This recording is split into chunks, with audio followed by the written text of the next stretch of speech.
Rəhman və Rəhim olan Allahın adıyla. Bugünkü mövzumuz Quran-ı Kərimi hansı qari və hansı proqramla öyrənsək daha yaxşı olar hifz üçün. Bunun üçün biz Play Marketə giririk, hifz Quran yazırıq və bu zaman qarşımıza gördüyünüz kimi belə bir şəkillər çıxır və fərqli adlarla.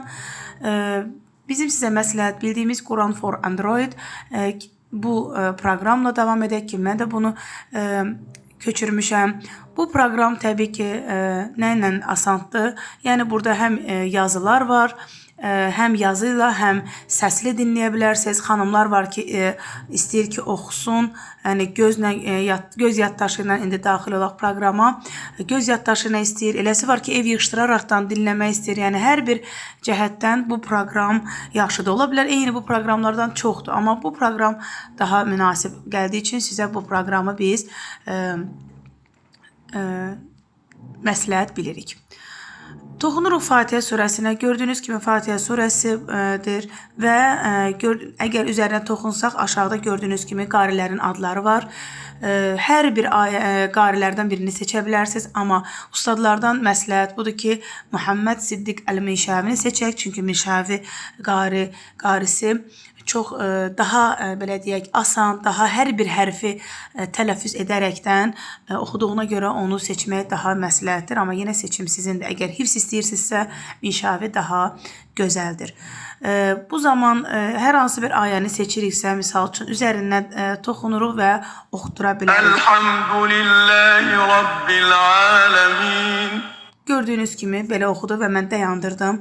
İndi keçid alırıq. Əgər bu proqramı bilmiriksə bunu izaha.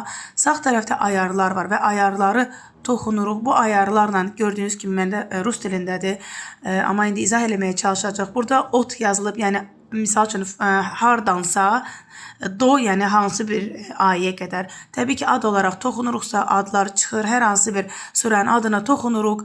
Sağda görürsünüz 2-ci ayə yazılıb. İstəsək 1-ci ayədən 7-ci ayəyə qədər, istəsək 3-cü ayədən tutaq ki 5-ci ayəyə qədər seçirik. Aşağıda воспроизвести nabor ayədir. Yəni neçə ayə, 2 ayə, 3 ayə, 4 ayə birdən dalbadal oxutturmaq istəyirsiniz. Onu seçirsiniz.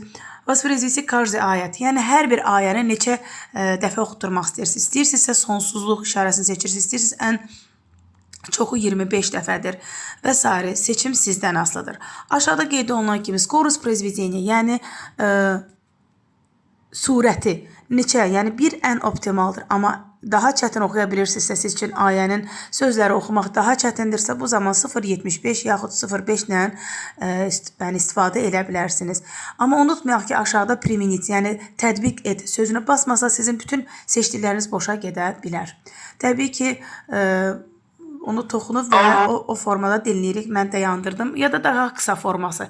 Hər hansı bir ayəni seçiriksə, tutaq ki, bunu seçdik, dayandırdıq və burada görürsünüz işarə verir. Bu işarəni toxunsam bir dəfə oxuyacaq. 2 dəfə toxunsam 2 dəfə, 3-cü dəfə toxunsam 3 dəfə. Lakin 4-cü dəfə toxunsaq bu zəfər bizə sonsuzluq işarəsi verir. Eynən də, yəni bu ayarları girmək istəmiriksə, bu formada burada da surəti dəyişə bilərik.